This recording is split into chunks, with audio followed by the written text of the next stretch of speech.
Hi అండి, నమస్తే.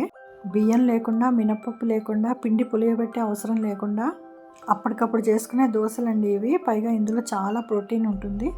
పైగా ఇవి చేసుకోవడం చాలా తేలికండి. ఆరోగ్యానికి కూడా చాలా మంచిది. ముందుగా కొలతకి మనం ఒక కప్పు తీసుకోవాలి. ఆ కప్పుతో ఒక కప్పుడు పెసరపప్పు తీసుకోవాలి. తర్వాత అదే కప్పుతోటి ఒక కప్పుడు కీన్వా తీసుకోవాలి. ఈ పెసరపప్పులోను కీన్వాలోను బాగా ప్రోటీన్లు ఉంటాయి.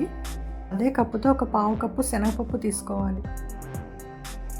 తర్వాత అర చెంచా మెంతులు తీసుకోవాలి.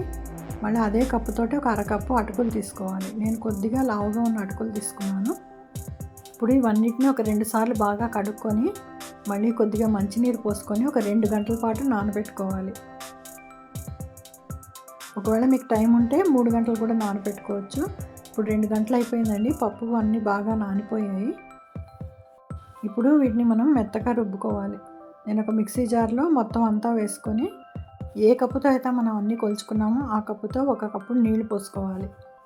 నేను ఎక్స్ట్రాగా ఇంకేమీ నీళ్లు తీసుకోలేదండి. ఒక 5 నిమిషాల పాటు రుబ్బితే ఇలా మెత్తగా నలిగిపోతుంది. ఇప్పుడు మనం దీన్ని వేరే గిన్నెలోకి తీసుకోవాలి. ఇందులో ఇప్పుడు రుచికి సరిపడా ఉప్పు వేసుకోవాలి. నేను చెంచాన్నర ఉప్పు వేసుకున్నానండి.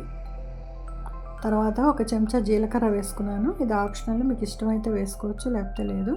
ఇవన్నీ బాగా కలిసేట్టు ఒకసారి కలుపుకోవాలి. ఈ పిండి దోసల పిండి కన్నా కొద్దిగా చిక్కగా ఉందండి. ఇప్పుడు స్టవ్ మీద పెనం వేడి చేసుకోవాలి. పెనం వేడెక్కాక కొద్దిగా నూనె రాసుకొని ఒకసారి సీజనింగ్ చేసుకోవాలి. ఇలా రాసుకున్నాక మనం టిష్యూ పేపర్ తోటి మొత్తం అంతా క్లీన్ చేసుకొని కొద్దిగా నీళ్లు చిలకరించుకొని మనకి ఎంత సైజు దోశ కావాలో అంత పిండి వేసుకొని మెల్లగా తిప్పుకోవాలి.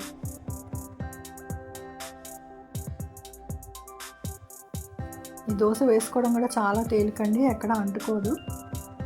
స్టవ్ని మీడియం ఫ్లేమ్లో పెట్టుకొని కొద్దిగా నూనె వేసుకోవాలి. దోశ కొద్దిగా రంగు వచ్చి బాగా కాలే వరకు ఉంచి రెండో పక్కకు తిప్పుకోవాలి. ఇలా 2 పక్కలా తిప్పుకున్నాక తీసుకొని ప్లేట్లోకి వేసుకోవాలి. మీకు క్రిస్పీగా కావాలంటే ఇదే కన్సిస్టెన్సీలో వేయండి. మెత్తగా కావాలంటే కొద్దిగా పలచం చేసుకోండి. అలాగే ఇంకో దోశ కూడా వేశాను. మళ్ళీ కొద్దిగా నూనె స్ప్రే చేసుకొని ఎర్రగా అయ్యేదాకా కాల్చుకొని రెండో పక్కకు తిప్పుకోవాలి. రెండో పక్క కూడా 1 నిమిషం కాలాక తీసుకొని ప్లేట్లోకి పక్కన పెట్టుకోవాలి. ఈ దోశలు చాలా క్రిస్పీగా వస్తాయండి. పిల్లలకి చాలా నచ్చుతుంది. మీరు ట్రై చేసి చూడండి. ఈ వీడియో కనుక మీకు ఉపయోగపడితే లైక్ చేసి హైప్ చేసి మీ వాళ్ళందరికీ షేర్ చేయండి. Thanks for watching.